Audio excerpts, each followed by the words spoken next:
Hello everyone. তো আজকে lunch নিয়ে বসে পড়েছি। লাঞ্চে কী খাচ্ছি আগে প্রথমে আপনাদেরকে দেখিয়ে নিই। এটা হচ্ছে কচু বাটা, some salad, boiled rice, raita and of course চিকেনটা যা দেখতে হয়েছে না, তো দেখতেই পেলে একটা অসাধারণ লাঞ্চ। তার মধ্যে প্রথমে খাওয়াটা শুরু করি, তারপর বাকি কথা বলবো।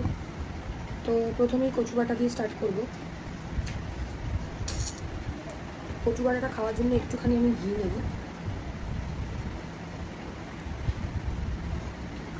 বেশি নিলাম না, একটুখানি নিলাম। So let's start. I hope দেখা যাচ্ছে। একটু নুন আর একটু লঙ্কা।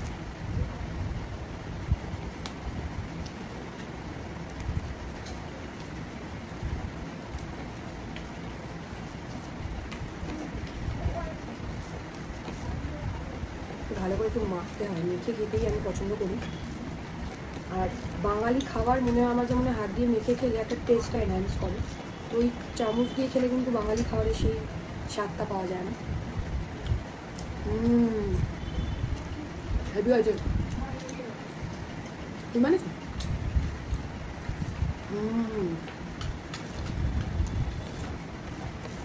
লঙ্কাটা মেখে নিয়ে যেমন ঝাল ঝাল।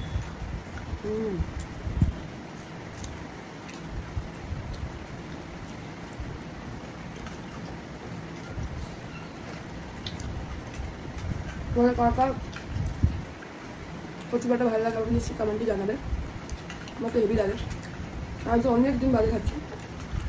মানে আমি তো চাইলে পুরো ভাতটা এটা দিয়ে খেয়ে নিতে পারি, মানে আর একটু পরিমাণটা বেশি নিলে আর কিছু লাগেই না।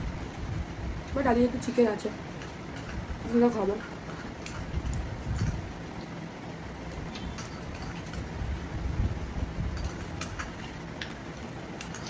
সো এবার চিকেনটা দিয়ে খেয়ে দেখা যাক। চিকেনটা তো ইয়ামি দেখতে লাগছে, খেতেও ইয়ামি হবে।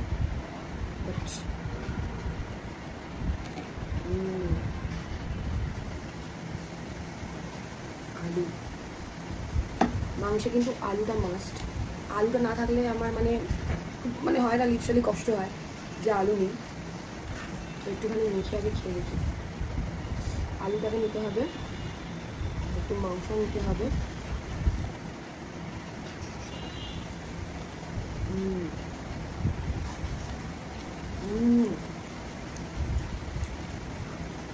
হেভি হেভি হবে।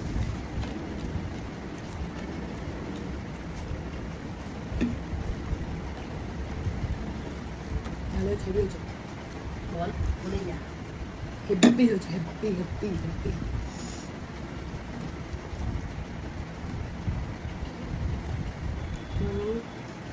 শশাটা একটু কম হয়ে গেছে।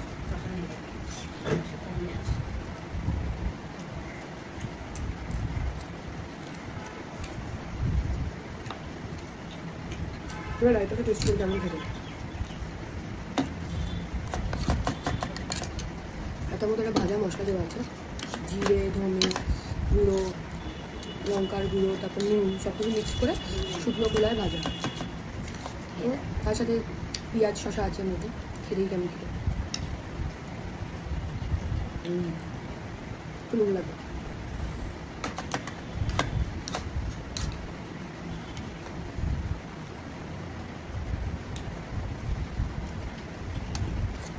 দই কিন্তু খাওয়া স্বাস্থ্যের পক্ষে খুবই ভালো, কারণ যদি বাড়িতে থাকে আমি দই খাই।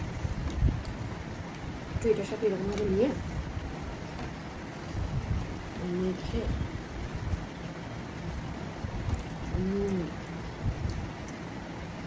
তাহলে ওই অ্যামেজিং লাঞ্চটা আমি এনজয় করি। তোমাদের সাথে পরের ভিডিওতে দেখা হবে। So till then tata.